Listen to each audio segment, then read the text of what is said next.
Best restaurants in New York City. Where to eat the ultimate pastrami sandwich 5,000-word pie story. Do NYC ultimate pastrami sandwich story. Best restaurants in New York City. Where to eat the ultimate pastrami sandwich. Chapter 1. Arrival in the city that never sleeps. The first thing Ayan noticed when he stepped out of Penn Station was the smell. It wasn't one smell exactly. It was steam rising from street carts, roasted nuts spinning in silver drums, hot pretzels, coffee, rainwater drying on concrete, and somewhere in the distance, a scent so rich and peppery that it stopped him mid-step. Pastrami.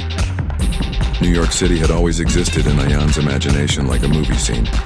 Yellow taxis rushing past glowing billboards, steam curling from subway grates, crowded sidewalks full of people walking like they knew exactly where they were going. But for Ayan, who had flown all the way from Lahore after years of saving money and dreaming about food journalism, New York meant something far more specific. It meant the ultimate pastrami sandwich. Not just any sandwich. The sandwich. The kind stacked so high with smoky meat that you needed both hands to hold it. The kind wrapped in wax paper beside a sour pickle and a mound of coleslaw. The kind that made strangers close their eyes after the first bite. For months he had researched New York's legendary delis. He had watched documentaries, read articles, and followed food critics online. Again and again, the same names appeared. Katz's Delicatessen, 2nd Avenue Deli, Pastrami Queen, Sarge's, Carnegie-style newcomers trying to revive old traditions. Ayan wasn't in New York for museums or Broadway. He was here to find the greatest pastrami sandwich in the city, and he intended to taste every serious contender. His tiny hotel room in Midtown barely fit the bed, but he didn't care. He threw his suitcase onto the chair, washed his face, checked his notebook, and headed back into the evening. The city glowed beneath the orange light of sunset. Somewhere downtown, the sandwich of his dreams was waiting. Chapter 2. Katz's Delicatessen, the legend. If New York had a temple for pastrami lovers, Katz's Delicatessen was it.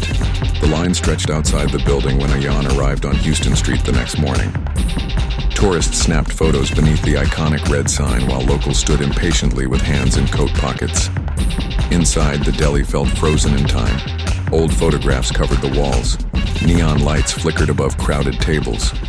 Men behind giant cutting stations sliced mountains of steaming pastrami with terrifying speed.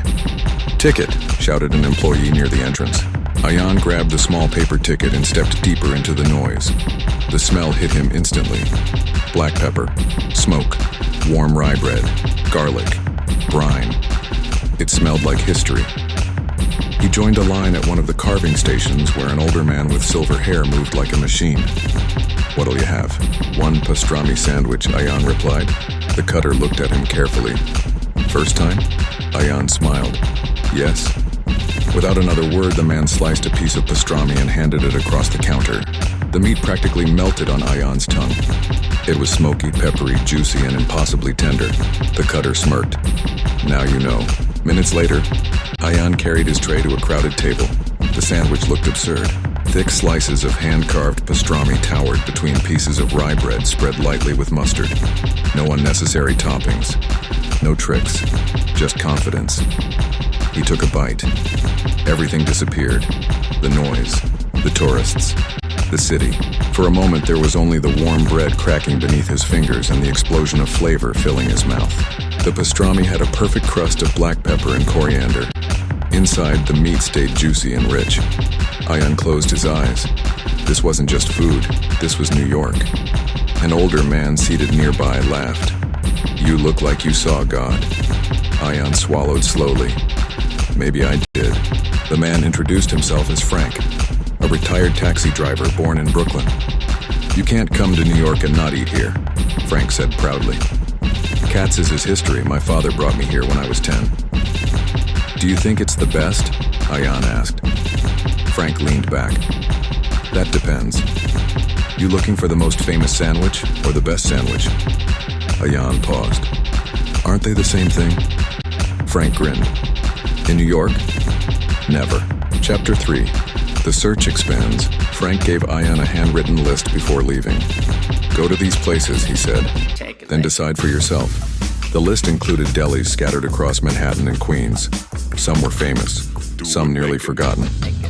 Ayan folded the paper carefully and placed it inside his notebook like treasure. Over the next several days, he explored the city one sandwich at a time. At 2nd Avenue Deli, the atmosphere felt quieter than Katz's but equally serious about trading.